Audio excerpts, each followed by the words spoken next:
right, we're back, and we're going to talk about storage and retrieval of memories.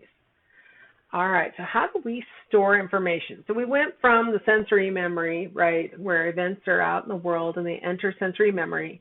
And then if you pay some amount of attention, you encode the information in short term.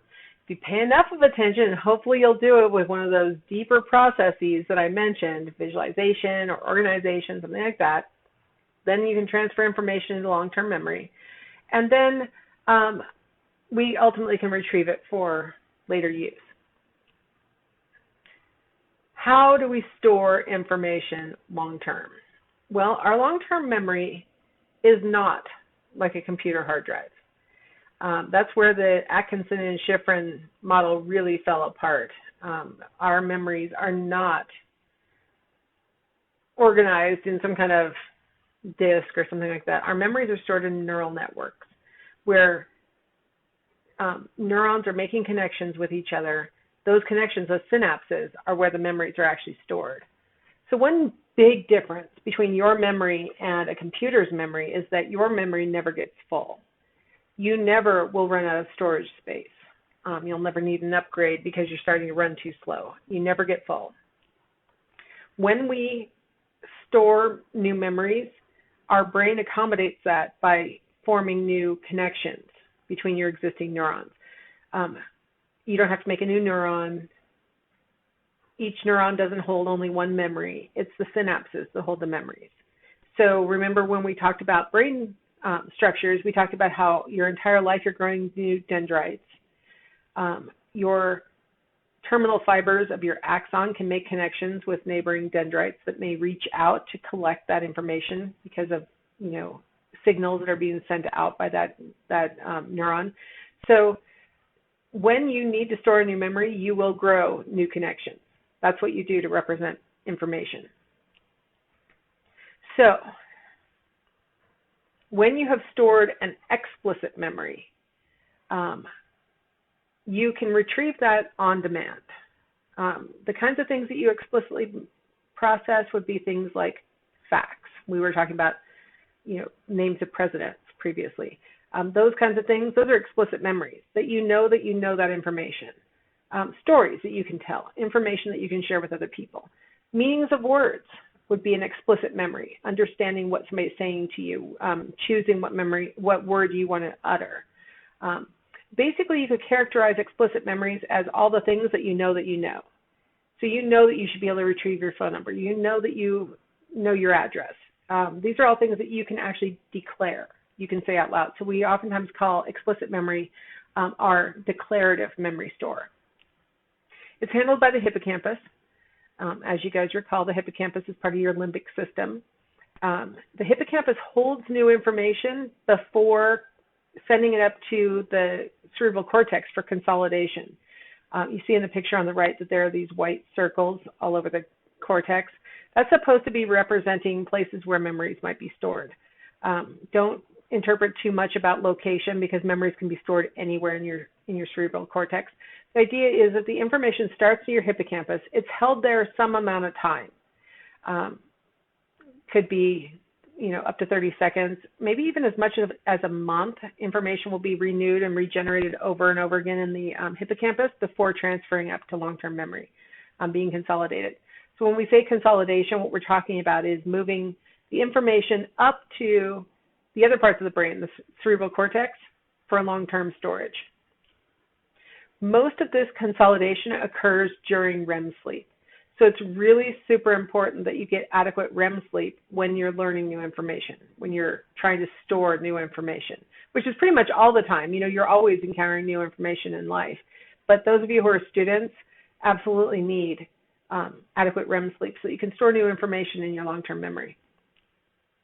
Implicit memory is different. Implicit memory is all those skills and procedures and conditioned associations that we talked about before being, automatic processes. They're handled by the cerebellum, and it's all the stuff that you can do without having to think about it. If you've got a behavior like driving or something like that that you can do without having to really concentrate on it, it's probably a skill, procedure, or condition association. It's an implicit memory. So these are the things that you may not even know you know until the situation demands that you reveal it. So the cerebellum handles conditioned responses, associations, those kinds of things. The basal ganglia handles a lot of your procedural memories and your motor skills. Your actual integration of stuff is going to happen in the basal ganglia. So both of these areas are non-cortical areas. These are areas that are part of your brainstem or your limbic system, areas that you don't have to be consciously aware of. They'll just take care of themselves. So implicit memories, you may not even know that you can do something, or that you remember the rules to something, or that you can, maybe you haven't played this piece on the piano and you can't read music, you had just sort of memorized the finger movements, and then given an opportunity to sort of slunk away for a second, you're like, whoa, I do remember, and you can actually produce it. You actually have to free up your conscious mind to let that implicit memory come out. Now, we know that there are these two different kinds of memories from people who have had memory damage. There was a guy named H.M. was his pseudonym while he was alive. After he's died, they revealed that his name was Henry Moynihan, and he actually had really bad epileptic seizures. And for some reason, his doctors thought that the correct treatment would be to remove his hippocampuses.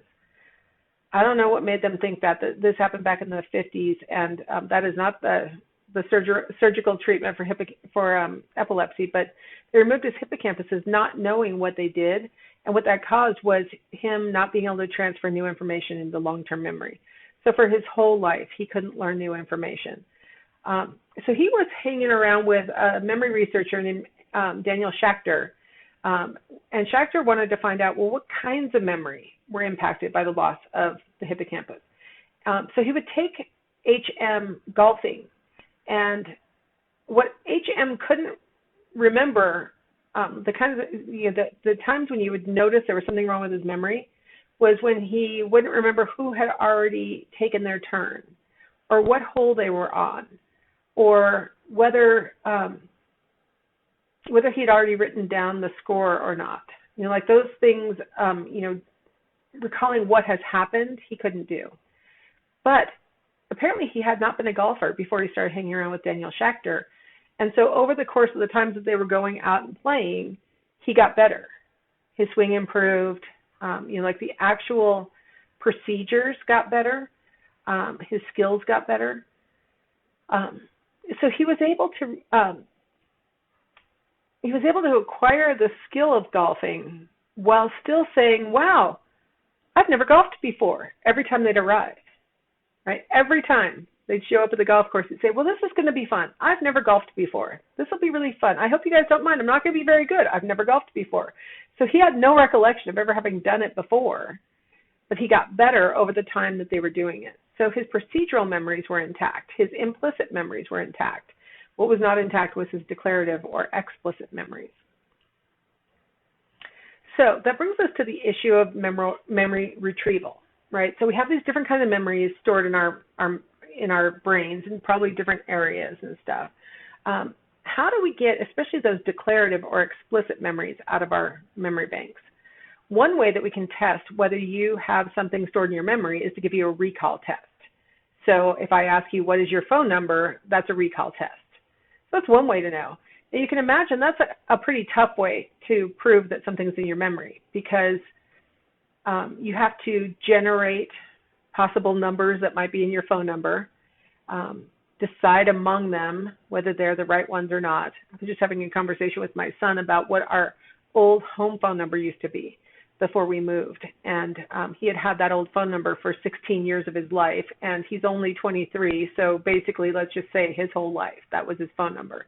And then, he did get his own cell phone while we still lived there, but he knew his old home phone number because we still used that, right? Well, when we moved, we decided to go home phone free, and we've only been out of that house for a year.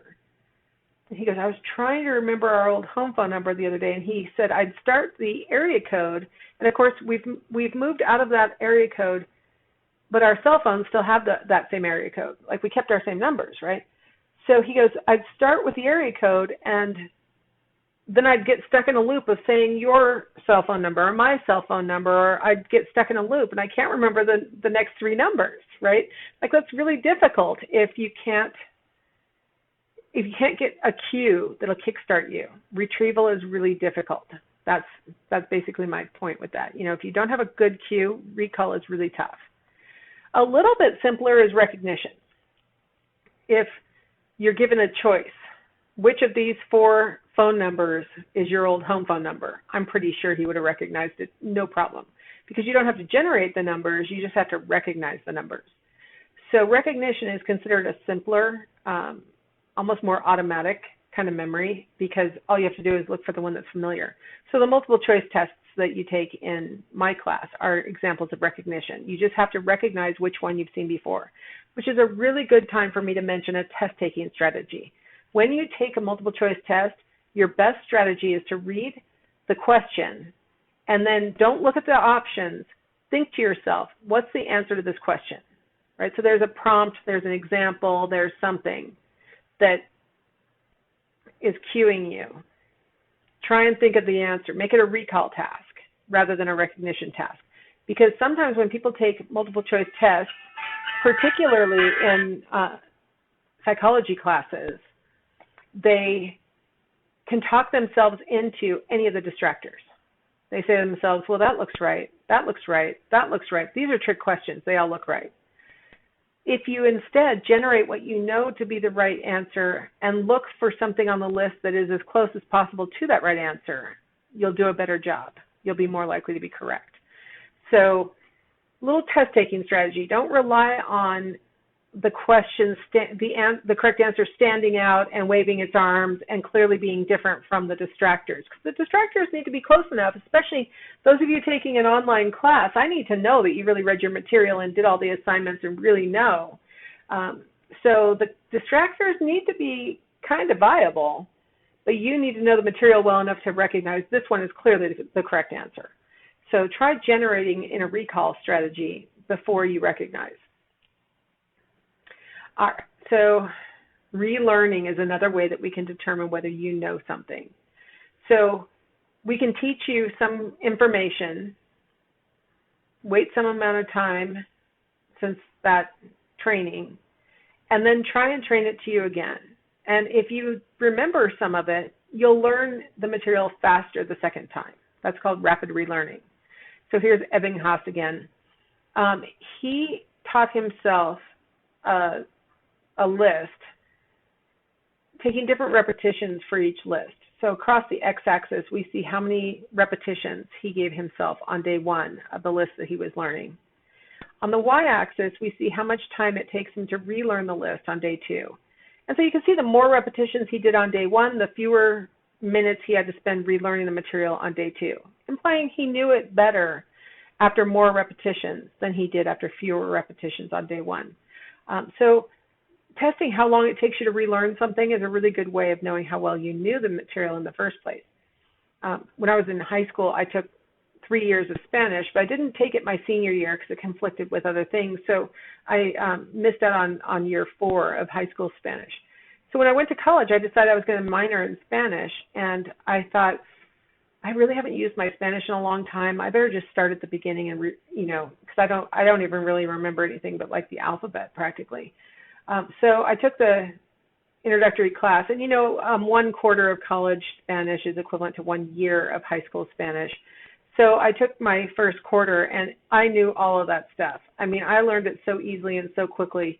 But then I took quarter 2, which should have represented my second year of Spanish, and it did take more time for me to bring myself up to snuff for quarter 2. And by quarter 3, I was taking the third, which should have been equivalent to the third year I took in high school. I was like, thank goodness I'm retaking this stuff because I really don't remember year 3. So I obviously had, through the repetition of year 1, then you kind of hit that stuff again in year 2, and then you kind of hit those 2 in year 3. The accumulation, I knew those first 2 years way better than I knew that third year. By the time I took the third quarter, I was like, thank goodness I'm doing this. So rapid relearning is another way that we know that you have the material in your memory. Now here's an example of how we think information is probably structured in your neural network. So here we have the concept, taking a dog for a walk, and then all the things that might be even tangentially connected to that neural network. So you have, taking a dog for a walk is probably outdoors. Maybe there's indoors is connected to the concept of outdoors. Taking a dog for a walk is directly connected to there has to be a person there, there has to be a leash there, and there has to be a dog there. So we have those things being directly tied to that concept of taking a dog for a walk. And then you have the secondary connections where, the person is probably on the sidewalk, and the sidewalk's probably near grass or maybe near the beach or maybe near a road or a trail and so on. So you see these, like it spreads out across the network. The dashed lines mean that the concept is less strongly connected. The solid lines mean that it's directly and solidly connected, and so on. Okay, so we think that your memories are stored in this kind of neural network. So if I want you to remember something, if I want you to retrieve something for me, it would be in my best interest to give you some kind of cue that's likely directly tied to the thing that I want you to remember. So retrieval cues that are the most powerful are ones that are directly connected to the concept. So one of the things that we can test in research is to prime people to think about something.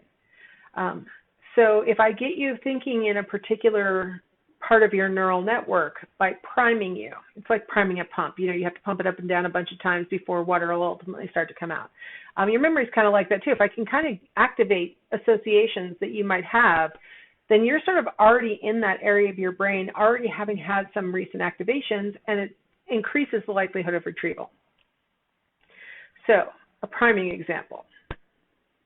If I ask you to define the word bark, currently on this slide, you're looking at something that has bark on it, but on the previous slide, I talked about dogs.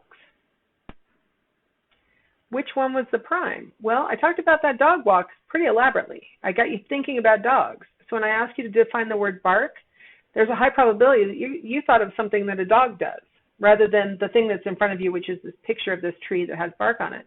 Part of the reason why I think the tree probably didn't activate at all, for most of you probably didn't activate at all, is because we'd also talked about how outdoors is connected to taking a dog for a walk. We talked about grass being associated with taking a dog for a walk. Probably there are trees, right? And so you were probably, all this stuff was activating your dog network more than activating your tree network, just having a passive picture there. So priming is get you thinking about it, get you in that area. It makes it more likely that you'll retrieve that information. Which brings up the issue of context. Our memory really depends very heavily on context for storing information and retrieving information. You don't just store things in isolation usually. You don't usually retrieve isolated information that doesn't have context with it. We retrieve a memory more easily when we're in the same context at retrieval as we were when we formed the memory. The context is important. So back in the 60s, they did a little study where they had people who scuba dive. So this wasn't traumatic for people. They are scuba divers. Learn a list of words. Some of them learned the words while they were on land, and some of them learned the words while they were underwater. Some of them got tested for their recall of the words while they were on land, and some of them got tested for the recall of words while they were underwater. And what we see in this chart is that when the context matched, those are the red bars, so they learned the list of words while they were underwater, and they retrieved the list of words when they were underwater. Or they learned it on land and they retrieved it on land. We got better performance than when there was a mixed context. They learned the words underwater and got tested on land. They learned the words on land and got tested underwater. That did more poorly than when the context matched. So having the same context at encoding and at retrieval enhances memory. That's really important for you when you study for classes. It's really one of the reasons why students who attend class do better is because they've got all the context cues of the room and the lighting and the other students and all the things that help to trigger their memory. You store that away with your memory, and then you use it to help you pull the memories back out. When you're taking an online class, it could be a little tricky because you don't have a classroom and the other people. So what you need to do as an online learner is study in the same room with the same lighting, the same kind of distracting noise is present. All the things need to be the same at encoding as they're going to be at retrieval. You want to make that context as similar as you can. Another thing that can serve as context is the mood that you're in. We call that a state-dependent memory. The state that you're in can serve as context. And so if you're really happy when you're learning the list, you want to be really happy when you're trying to retrieve it. If you're very sad, if you're very angry, you want to make those two things match as much as you can. Now, obviously, it's not perfect. There are days that you are really irritated, but I got to do my homework anyway, and I do my homework anyway. And then by the time you go to take the test, you're in a better mood. Obviously, you don't want to work yourself up and get mad so that you can do well on that part of the test that covers the material that you were angry during studying. Obviously, that's not going to work very well. But you want to try and as much as you can when you're remembering things, if you want to remember it over the long term, try and be in a neutral mood as much as you can. So if you are really angry, do a little exercise and expend some of those anger hormones so that you'll be in a more neutral mood. If you're really down, same thing. Try and alleviate that so that you're in a more neutral mood. Neutral mood's the goal because that way it's easier to be back in a neutral mood. Researchers have found that a lot of times participants will remember parts of the material that is congruent with their mood. So, for example, back in the 60s, a researcher hypnotized participants into either a negative mood or a positive mood. And then they had them read a story about two guys playing tennis, and one of the guys wins, the other one loses. The loser tries to be a good sport and jump over the net to congratulate the winner. And on his way over the net, his toe catches and he ends up falling down, and the winner helps him up off the ground. People who were induced into a positive mood remembered a lot more details that pertained to the winner, and people who were induced into a negative mood remembered more details that pertained to the loser. So, aside from hypnotic moods, they haven't had a lot of success replicating that finding with people in other mood-induced conditions. But I think you might be able to relate to that mood-congruent memory effect based on your own experiences. Like if you've ever been upset about maybe how things are going with your romantic partner or something, it seems like the radio is just full of love songs. It's like, why are all these songs about love? I'm mad at my romantic partner, or we broke up or something. If you just bought a particular model of car, all of a sudden it seems like everybody's driving. I see people all the time driving my same car. What is this, right? I hadn't noticed all of these cars that are like mine until I got one. Right now that I'm in this context, suddenly it seems like they're all over the place. Your attention is drawn to things that are very similar to what you're experiencing. And so mood congruent kinds of examples happen all the time. Mood-dependent memory refers to the idea that if you're in a particular mood at encoding, then you will do better if you're back in that same mood at retrieval. So that's what we call mood-dependent. Like your memory will depend on whether your mood matches at encoding and retrieval, just like the context-dependent memory that I talked about with the scuba divers. There's also state-dependent memory, which refers to other states besides moods. So we see, alcohol or, marijuana or being tired.